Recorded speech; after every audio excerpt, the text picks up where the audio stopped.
ବନ୍ଧୁଗଣ, ଶ୍ରୀ ହରି ବିଷ୍ଣୁ କହିଛନ୍ତି, ଝିଅର ଘରେ ଭୋଜନ କରିବା ଦ୍ୱାରା ମା ବାପାଙ୍କୁ କେଉଁ ପାପ ଭୋଗିବାକୁ ପଡ଼େ। ବନ୍ଧୁଗଣ, ଏକଦା ଭଗବାନ ବିଷ୍ଣୁ କ୍ଷୀରସାଗରର ଶେଷ ନାଗର ଶଯ୍ୟାରେ ବିଶ୍ରାମ କରୁଥିଲେ। ସେହି ସମୟରେ ଦେବର୍ଷି ନାରଦ ଆକାଶ ମାର୍ଗରୁ ବହୁ ବିଚଳିତ ହୋଇ ସେଠାରେ ଆସି ପହଞ୍ଚିଲେ।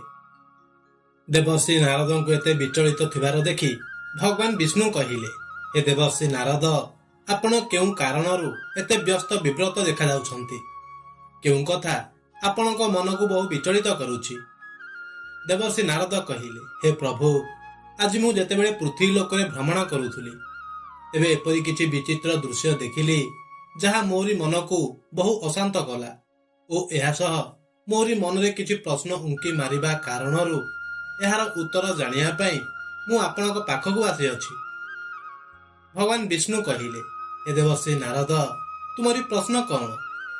ଦେବର୍ଷି ନାରଦ କହିଲେ, ହେ ପ୍ରଭୁ, ମୋରି ପ୍ରଶ୍ନ ଏହା କି ଝିଅର ଘରେ ଖାଦ୍ୟ ଗ୍ରହଣ ବା ଭୋଜନ କଲେ ମାତା ପିତାଙ୍କୁ କେଉଁ ପାପ ଭୋଗିବାକୁ ପଡ଼ିଥାଏ, ଯାହାର ଦଣ୍ଡ ତାଙ୍କୁ ନିଜ ଜୀବନରେ ହିଁ କଣ ଭୋଗିବାକୁ ପଡ଼ିଥାଏ? ହେ ପ୍ରଭୁ, ଏହି ଗୋଟିଏ ପ୍ରଶ୍ନର ଉତ୍ତର ଦେଇ ମୋତେ ସନ୍ତୁଷ୍ଟ କରିବାର ପ୍ରୟାସ କରନ୍ତୁ। ଭଗବାନ ବିଷ୍ଣୁ କହିଲେ, ହେ ଦେବର୍ଷି ନାରଦ, ଆପଣଙ୍କ ଏହି ପ୍ରଶ୍ନ ସମସ୍ତ ମାନବ ଜାତିର କଲ୍ୟାଣ ପାଇଁ ଉଦ୍ଦିଷ୍ଟ ଅଟେ। କିନ୍ତୁ ହେ ଦେବର୍ଷି ନାରଦ, ମୁଁ ଆପଣଙ୍କୁ ଆପଣଙ୍କ ପ୍ରଶ୍ନର ଉତ୍ତର ଦେବା ଆଗରୁ ଏକ କଥା ଶୁଣାଇବି, ଯାହାକୁ ଆପଣ ମନ ଧ୍ୟାନ ଦେଇ ଶେଷ ଯାଏଁ ଶୁଣନ୍ତୁ। ହେ ଦେବର୍ଷି ନାରଦ, ମୁଁ ଆପଣଙ୍କୁ ଯେଉଁ କଥା ଶୁଣାଇବାକୁ ଯାଉଛି ତାହା କେବଳ ଏକ କଥା ନୁହେଁ, ବଲ୍କି ମନୁଷ୍ୟ ଜୀବନର ସତ୍ୟତା ଅଟେ। ଯିଏ ବି ଏହି କଥାକୁ ପୁରା ଶ୍ରବଣ କରିବ, ବୁଝିବ ଓ ମାନିବ, ତାର ପରିବାରର ଦିଗକୁ ବଦଳାଇ ଦେବ। ଦେବର୍ଷି ନାରଦ କହିଲେ, ହେ ପ୍ରଭୁ, ଆପଣ କଥା ଶୁଣାଇବା ଆରମ୍ଭ କରନ୍ତୁ। ମୁଁ ଏହାକୁ ଅବଶ୍ୟ ମନ ଧ୍ୟାନ ଦେଇ ଶେଷ ଯାଏଁ ଶୁଣିବି। ଭଗବାନ ବିଷ୍ଣୁ କଥା ଶୁଣାଇବା ଆରମ୍ଭ କଲେ।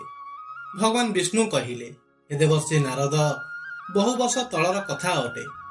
ମଧ୍ୟ ଦେଶରେ ଧର୍ମପୁର ନାମ ଏକ ଗ୍ରାମ ଥିଲା। ସେହି ଗ୍ରାମରେ ଏକ ସିଧାସାଧା ବ୍ରାହ୍ମଣ ରହୁଥିଲା, ଯାହାର ନାମ ପଣ୍ଡିତ ରାମଦାସ ଥିଲା।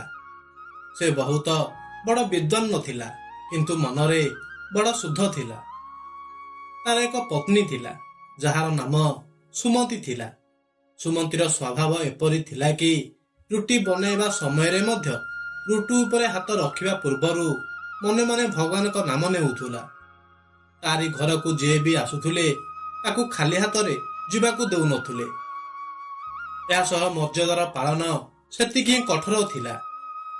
ରାମଦାସ ଓ ସୁମନ୍ତୀର ଗୋଟେ ହିଁ ସନ୍ତାନ ଥିଲା, ଯାହା ଏକ ପୁତ୍ରୀ ଥିଲା।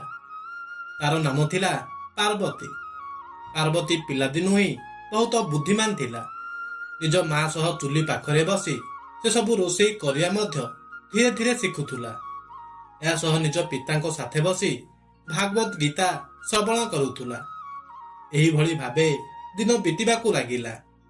ପାର୍ବତୀ ଯବାନ ହୋଇଗଲା ଓ ତାର ବିବାହର ସମୟ ଆସିଗଲା। ସେହି ଗ୍ରାମରେ ଏକ ସମ୍ପନ୍ନ ପରିବାର ଥିଲା, ଯାହାର ମୁଖିଆ ଥିଲା ସେଠ ହରିହର।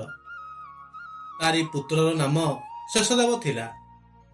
ଦୁଇ ପରିବାର ମଧ୍ୟରେ ବନ୍ଧୁତ୍ୱର ଭାବ ବଢିବାକୁ ଲାଗିଲା।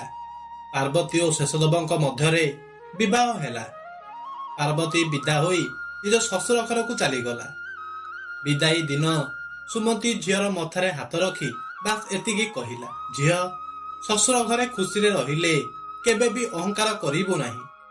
ଦୁଃଖ ହେଲେ ମଧ୍ୟ ଘରକୁ ଦୋଷ ଦେବୁ ନାହିଁ। ଆଉ ଏକ କଥା, ନିଜ ପିତାର ମାନ ରଖିବୁ, କିନ୍ତୁ ନିଜ ପିତାକୁ କେବେ ନିଜ ରୋଷେଇର କ୍ଷଣ କହିବୁ ନାହିଁ। ପାର୍ବତୀ ମାର କଥା ଶୁଣିଲା, କିନ୍ତୁ ସେ ତାର ଅର୍ଥ ପୁରାପୁରି ବୁଝିପାରିଲା ନାହିଁ। ଭଗବାନ ବିଷ୍ଣୁ ଆଗକୁ କୁହନ୍ତି, ହେ ଦେବର୍ଷି ନାରଦ, ପାର୍ବତୀକୁ ଲାଗିଲା କି ମା କେବଳ ପରମ୍ପରାର କଥା କହୁଛନ୍ତି। ଧୀରେ ଧୀରେ ସମୟ ବିତିଲା। ପାର୍ବତୀର ଗୃହସ୍ଥ ଜୀବନ ଚାଲିବାକୁ ଲାଗିଲା। କିନ୍ତୁ ସେଠର ଘର ବଡ଼ ଥିଲା ଓ କେତେଥର ବଡ଼ ଘରେ ହୃଦୟ ଛୋଟ ହୋଇଯାଇଥାଏ। ପାର୍ବତୀ ସହିତ ତାର ଶାଶୁ ପ୍ରତ୍ୟେକ କଥାରେ ଗାଳି କରୁଥିଲା କି କେବେ ଲୁଣ ଅଧିକ ତ କେବେ ଘିଅ ଅଧିକ। ଶେଷଦେବ ସ୍ୱଭାବରେ ଖରାପ ନଥିଲା, କିନ୍ତୁ ସେ ବଜାର ଓ ଖାତାରେ ଏତେ ବ୍ୟସ୍ତ ରହୁଥିଲା କି ଘରର କଥା ତାକୁ ଦେଖାଯାଉନଥିଲା। ପାର୍ବତୀ ଧୀରେ ଧୀରେ ଭିତରୁ ଭାଙ୍ଗିବାକୁ ଲାଗିଲା। କିନ୍ତୁ ସେ ନିଜ ପିତାର ଘରକୁ ଖବର ପଠାଉନଥିଲା, କାରଣ ତାକୁ ପିତାର ଇଜ୍ଜତ ସବୁଠୁ ପ୍ରିୟ ଥିଲା। ସେ ବାସ୍ ମନ୍ଦିରକୁ ଯାଇ କାନ୍ଦି ରହୁଥିଲା ଓ ଚୁଲି ମୂଳେ ଲୁହକୁ ପଣତରେ ପୋଛି ରୁଟି ବନାଉଥିଲା। ଏପଟେ ଧର୍ମପୁରରେ ପଣ୍ଡିତ ରାମଦାସର ସ୍ୱାସ୍ଥ୍ୟ ବଦଳିବାକୁ ଲାଗିଲା। ଚାଷ ଠିକ ହେଲା ନାହିଁ। ଘରେ ସଞ୍ଚୟ କମ ହେଉଥିଲା। ଏହା ଉପରେ ରାମଦାସର ପିଠିରେ ଯନ୍ତ୍ରଣା ହେବାକୁ ଲାଗିଲା। ସୁମତି ନିଜର ଗହଣା ବନ୍ଧା ରଖିଲା। ପୁଣି ମଧ୍ୟ ଘରର ଖର୍ଚ୍ଚ କୌଣସି ମତେ ଚଳି ରହୁଥିଲା। ମା ବାପାଙ୍କ ଚେହେରାରେ ଚିନ୍ତା ଥିଲା, କିନ୍ତୁ ସେମାନେ ଏହି ଚିନ୍ତାକୁ ଝିଅ ପର୍ଯ୍ୟନ୍ତ ପହଞ୍ଚିବାକୁ ଦେଉନଥିଲେ। ଗୋଟିଏ ଦିନ ଗ୍ରାମରେ ପ୍ରବଚନ ଆରମ୍ଭ ହେଲା। ସେଠାକୁ ଏକ ଋଷି ମହାତ୍ମା ଆସିଲେ। ସେ ବଡ଼ ସରଳ ଭାଷାରେ କହିଲେ, ଯେବେ ଝିଅ ବିଦା ହୋଇ ଯାଇଥାଏ ତେବେ କେବଳ ସେ ଦେହରୁ ଯାଇନଥାଏ, ଘରର ରୋଷେଇର ଲକ୍ଷ୍ମୀ ମଧ୍ୟ ନିଜ ସାଥେ ନେଇକରି ଯାଇଥାଏ। ଝିଅର ଘରର ଅନ୍ନ ତାରି ପତିର ଘରର ଅନ୍ନ ଅଟେ। ସେଥିରେ ଝିଅର ଅଧିକାର ତ ରହିଥାଏ, କିନ୍ତୁ ମା ବାପାଙ୍କ ନୁହଁ। ମା ବାପା ଯଦି ସେହି ଅନ୍ନକୁ ସ୍ୱୀକାର କରନ୍ତି, ତେବେ କେତେଥର ସେହି ଅନ୍ନ ନୁହଁ ଝିଅର ସଙ୍କୋଚ ଖାଇଥାନ୍ତି। ଏହି କଥା ଶୁଣି ସୁମତିର ମନ ଥରି ଉଠିଲା। ସେ ନିଜ ଝିଅକୁ କହିଥିବା କଥା ମନେ ପଡ଼ିଗଲା। ନିଜ ପିତାକୁ କେବେ ନିଜ ରୋଷେଇର କ୍ଷଣ କହିବୁ ନାହିଁ, କିନ୍ତୁ ଜୀବନର କଠିନ ପରିସ୍ଥିତି ସିଦ୍ଧାନ୍ତ ଦେଖିକରି ଚାଲିନଥାଏ। କିଛି ଦିନ ପରେ ରାମଦାସର ସ୍ୱାସ୍ଥ୍ୟ ବିଗିଡ଼ି ଗଲା। ବୈଦ୍ୟ ଘରକୁ ଆସି ଦେଖି ତାକୁ ଔଷଧ ଆଣିବାକୁ କହିଲେ। ସୁମତିର ପାଖରେ ପଇସା ନଥିଲା। ସେ ବହୁତ ସାହସ ବାନ୍ଧି ପାର୍ବତୀକୁ ଚିଠି ପଠାଇଲା, ଝିଅ, ପିତା ବେମାର ଅଛନ୍ତି, ଯଦି ହୋଇପାରେ 2-3 ଦିନ ପାଇଁ ଆସିଯା। ପାର୍ବତୀ ଏହା ଶୁଣିବା ମାତ୍ରେ ହିଁ ବ୍ୟସ୍ତ ହୋଇଗଲା। ସେ ଘର ଛାଡ଼ି ନିଜ ବାପ ଘରକୁ ଆସିବା ପାଇଁ ଚାହୁଁଥିଲା, କିନ୍ତୁ ଶ୍ୱଶୁର ଘରେ ତାକୁ ଆସିବା ପାଇଁ ଅନୁମତି ନେବାକୁ ପଡ଼ିବ। ସେ ନିଜ ଶାଶୁକୁ କହିଲା, ମା, ମୋ ବାପାଙ୍କ ସ୍ୱାସ୍ଥ୍ୟ ଖରାପ ଅଛି, ମୁଁ 2-3 ଦିନ ପାଇଁ ଯିବାକୁ ଚାହୁଁଛି। ତାରି ଶାଶୁ ତାକୁ ଶୀଘ୍ର କହିଲା, ଆମକୁ କଣ ଅଛି ତୋ ବାପ ଘରେ? ପ୍ରତ୍ୟେକ ଥର ସେଠାକୁ ଯାଅ ତ ଠିକ ଅଛି, କିନ୍ତୁ ଧ୍ୟାନ ରହେ ଆମରି ଘରର କାମରେ କୌଣସି କମ ନ ହୁଏ। ଶେଷ ଦେବ ମଧ୍ୟ କହିଲା, ଯାଅ, କିନ୍ତୁ ଶୀଘ୍ର ଫେରି ଆସିବ। ପାର୍ବତୀ ନିଜ ବାପ ଘରେ ପହଞ୍ଚିଲା। ଭଗବାନ ବିଷ୍ଣୁ କହିଲେ, ହେ ଦେବଶ୍ରୀ ନାରଦ, ପିତାଙ୍କୁ ଦେଖି ତାରି ଆଖିରେ ଲୁହ ଆସିଗଲା। ରାମଦାସ ଶୋଇ ରହିଥିଲେ। ଶରୀର ହଳଦିଆ ଦେଖାଯାଉଥିଲା। ସୁମତି ଝିଅକୁ ଦେଖିବା ମାତ୍ରେ ହିଁ ନିଜ ଲୁହକୁ ପଣତରେ ପୋଛି ନେଲେ। ଗ୍ରାମର ଲୋକ ମଧ୍ୟ ଆସିଥିଲେ, କିନ୍ତୁ କିଏ ସାହାଯ୍ୟ କରୁନଥିଲେ, କାରଣ ଗରିବଙ୍କୁ ସାହାଯ୍ୟ କରିବାର ସାହସ ବହୁତ କମ ଲୋକଙ୍କର ଥାଏ। ପାର୍ବତୀ ଚୁପଚାପ ନିଜ ପୁଟୁଳି ଖୋଲିଲା। ସେଥିରେ କିଛି ପଇସା ଥିଲା, ଯାହା ସେ ସଞ୍ଚୟ କରି ରଖିଥିଲା। ସେ ପଇସାକୁ ନିଜ ମାର ହାତରେ ରଖି କହିଲା, ଏହା ରଖନ୍ତୁ, ଔଷଧ ନେଇ ଆସିବ। ସୁମତି ହାତକୁ ପଛକୁ ନେଇଗଲା। କହିଲା, ନାହିଁ ଝିଅ, ଏହା ତୋରି ଘରର ପଇସା ଅଟେ। ପାର୍ବତୀ କହିଲା, ମା, ମୋରି ପଇସା ଅଟେ, ମୁଁ ବଞ୍ଚାଇ କରି ରଖିଛି। ସୁମତି ଧିମି ସ୍ୱରରେ କହିଲା, ଝିଅର ଘରର ପଇସା ମଧ୍ୟ କେତେଥର ଝିଅ ନିଜ ପ୍ରଶ୍ୱାସର ମୂଲ୍ୟରେ ବଞ୍ଚାଇଥାଏ, ଆମେ ନେବୁ ନାହିଁ। କିନ୍ତୁ ପାର୍ବତୀ ଜିଦ୍ ଧରି ରହିଲା। ସେ ପଇସା ରଖିଦେଲା। ଔଷଧ ଆସିଲା। ପିତାକୁ କିଛି ଆଶ୍ୱସ୍ତ ମିଳିଲା। ଏବେ ପାର୍ବତୀକୁ ଲାଗିଲା, କମରୁ କମ କିଛି ତ କରିପାରିଲି। ରାତି ହେଲା। ସୁମତି ଚୁଲି ଜାଳିଲା। ଘରେ ଅଟା କମ ଥିଲା, ଡାଲି ମଧ୍ୟ କମ ଥିଲା। ସେ ଏହା ପରେ ମଧ୍ୟ ଝିଅ ପାଇଁ ଗରମ ରୁଟି ବନାଇଲା। ପାର୍ବତୀ ମାରି ହାତରୁ ରୁଟି ଖାଇଲା ତ ତାକୁ ନିଜ ପିଲାଦିନ କଥା ମନେ ପଡ଼ିଗଲା। ପୁଣି ପାର୍ବତୀ କହିଲା, ମା, କାଲି ମୁଁ ନିଜ ଘରୁ ଅଳ୍ପ ଶସ୍ୟ ଓ ଘିଅ ପଠାଇ ଦେବି। ସୁମନ୍ତୀ ଶୀଘ୍ର ମନା କରିଦେଲା, ନାହିଁ ଝିଅ, ଦେଖେ, ଆମେ ଭୋକରେ ରହିଯିବୁ, କିନ୍ତୁ ତୋରି ଘରର ରୋଷେଇ ସାମାନ ଏଠାକୁ ଆସିବ ନାହିଁ। ପାର୍ବତୀ ପଚାରିଲା, କାହିଁକି ମା? ମୁଁ ଆପଣଙ୍କ ଝିଅ ଅଟେ। ମୋର ଘର ଆପଣଙ୍କ ତ ହିଁ ଅଟେ।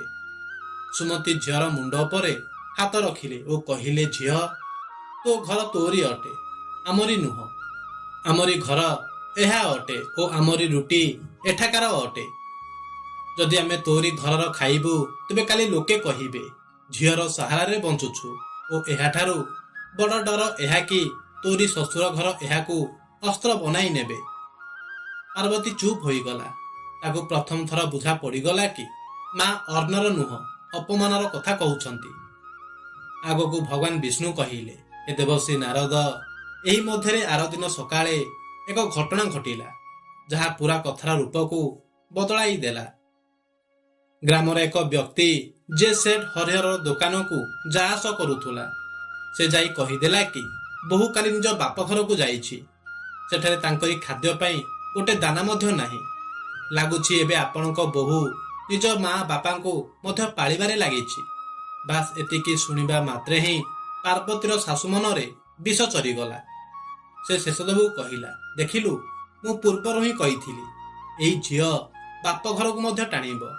ଆଜି ପଇସା ପଠେଇବ, କାଲି ଶସ୍ୟ ପଠାଇବ, ଆର ଦିନ କହିବ ମୋ ମା ବାପାଙ୍କୁ ଏଠାରେ ରଖିଦିଅନ୍ତୁ। ଶେଷଦେବ କହିଲା, ମା, ତାଙ୍କରି ପିତା ବେମାର ଅଛନ୍ତି। ପାର୍ବତୀର ଶାଶୁ ଗାଳି କରି କହିଲା, ତେବେ କଣ ଆମରି ରୋଷେଇ ଚାଲୁଥିବା ଏକ ଦୋକାନ ଅଟେ? ଯେବେ ଚାହିଁବ ଔଷଧ, ଯେବେ ଚାହିଁବ ଖର୍ଚ୍ଚ। ଓ ଶୁଣେ, କାଲି ଯଦି ତାରି ମା ବାପା ଆମରି ଘରକୁ ଆସି ଖାଇବାକୁ ଲାଗନ୍ତି, ତେବେ ମୁଁ ଏହି ଘରେ ଚୁଲି ଜଳାଇବି ନାହିଁ। ଭଗବାନ ବିଷ୍ଣୁ କହିଲେ, ହେ ଦେବଶ୍ରୀ ନାରଦ, ଏବେ ଏହିଠାରୁ କାହାଣୀର ଶୀର୍ଷକକୁ ଆହୁରି ବଢ଼ାଇଥାଏ।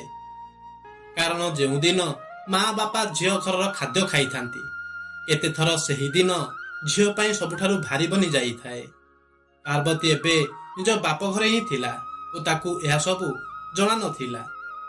ସେପଟେ ରାମଦାସର ସ୍ୱାସ୍ଥ୍ୟ ଅଳ୍ପ ସୁଧୁରିବା ପରେ ସେମାନେ ଝିଅକୁ କହିଲେ, ଝିଅ, ତୁ ଫେରିଯା, ତୋରି ଘରର ମର୍ଯ୍ୟାଦା ତୋରି ହାତରେ ରହିଛି, ଆମ ବିଷୟରେ ଚିନ୍ତା କର ନାହିଁ। ପାର୍ବତୀ କହିଲା, ବାବା, ଆପଣ ଠିକ ହୋଇଯାଆନ୍ତୁ, ତାପରେ ମୁଁ ଯିବି।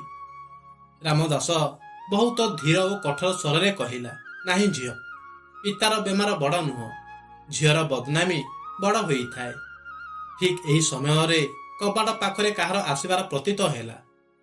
ସୁମନ୍ତୀ କବାଟ ଖୋଲି ଦେଖିଲା ତ ଗ୍ରାମର ସେହି ବ୍ୟକ୍ତି ଛିଡ଼ା ହୋଇଥିଲା, ଯେ ସେଠର ଦୋକାନକୁ ଯା ଆସ କରୁଥିଲା। ତାରି ହାତରେ ମିଠେଇର ଏକ ଡାବା ଓ ଚେହେରାରେ ହସ ଥିଲା।